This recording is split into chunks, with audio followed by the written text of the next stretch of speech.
Hello ninth class. Today we are going to learn about some gas laws. First gas law which we are going to study is Boyle's law. This Boyle's law is showing relationship between volume and pressure. As in my last video we learned that whenever pressure was increased, the volume was decreasing, and whenever the pressure was decreased, the volume was increasing. This law was generalized by Robert Boyles and in 1662, and he told that if at a constant temperature, like at a normal temperature when the temperature is not changing, volume of a given mass of a dry gas is inversely proportional to its pressure at constant temperature. This is generalization what he described and tried to understand. Now this is the statement of Boyle's law. Then he gave us his mathematical expression. He said suppose a gas is there and it occupies a volume V1. When its pressure, and at that time whatever is the pressure of the gas will be taken as P1. In that condition what it says, that volume is irreversibly proportional. Volume is, or you can say volume is indirectly proportional to the pressure, or you can equate it, V1 is inversely proportional to 1 by P1, or V1 is equal to K upon P1. Now this K is a constant for proportionality, or if I rearrange this whole formula I will get P1 V1 is equal to K. He said whatever be the product of volume and pressure, it will always be constant for a given gas at constant temperature.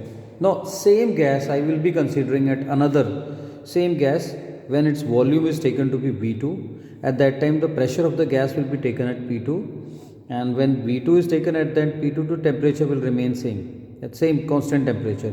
Then I will say V2 is also indirectly proportional to P2. Okay, and then equate what it says, that V2 is equal to 1 by P2, or if I rearrange it I will get P2 V2 is equal, the product of P2 V2 is constant. Now if I see from equation 1, I will find from there that, what will I find from there? This is equation 1. If I will consider equation 1, this is equation 2. P1 V1 is equal to K, and here P2 V2 is equal to K.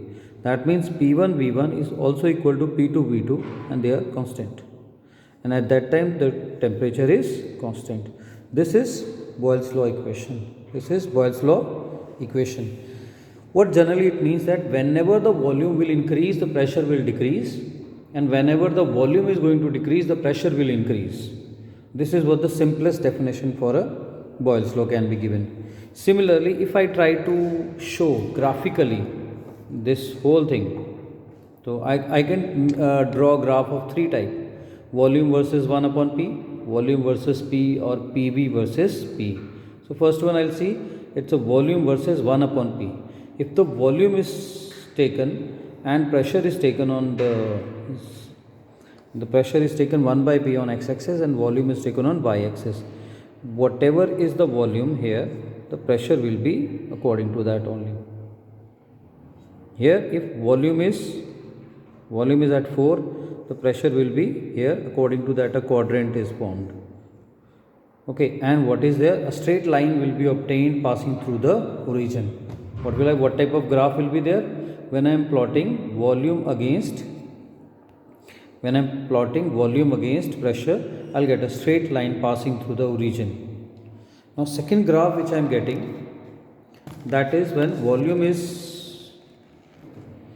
volume and temperature are being, it is an isotherm, means the graph which is drawn at constant temperature. Iso means same, thermo means is related to temperature. Temperature is not been changing. Now what will happen whenever volume will be increasing? If volume is here, the pressure will be here. If volume will come down, if I take here, the pressure will come to this place. Now if I take V2 and the pressure is more, now as I am going, if the volume decreases, the pressure will keep on increasing. This is the lines which are showing to me. Volume is at 1, P is at 4. Volume is at 2, the P will decrease and will come to 2. If volume is at 4, then pressure will further come to 1.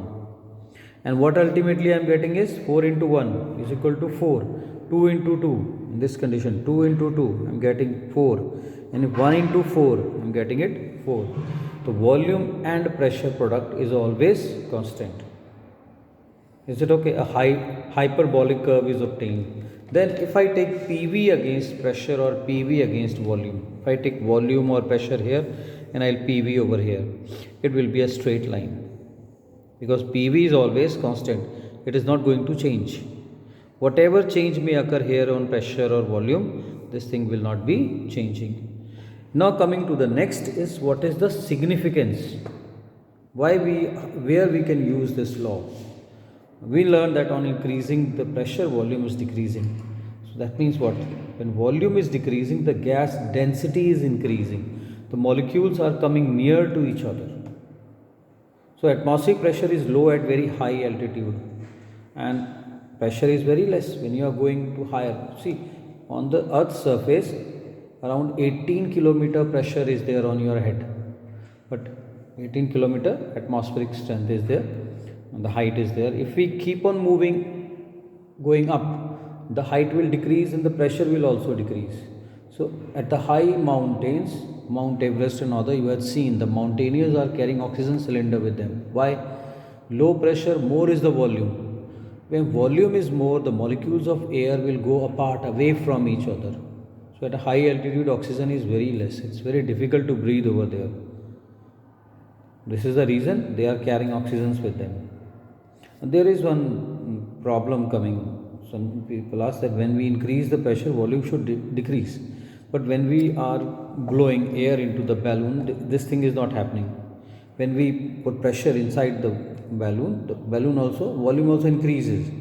You say this is not a violation of this law, but thing is that in this condition, the material with which balloon is being formed is flexible. It's a rubber. So because of that, volume is increasing. Now there are a lot of numericals which you can go through in your book, which are being given. So please go through them and try to do them.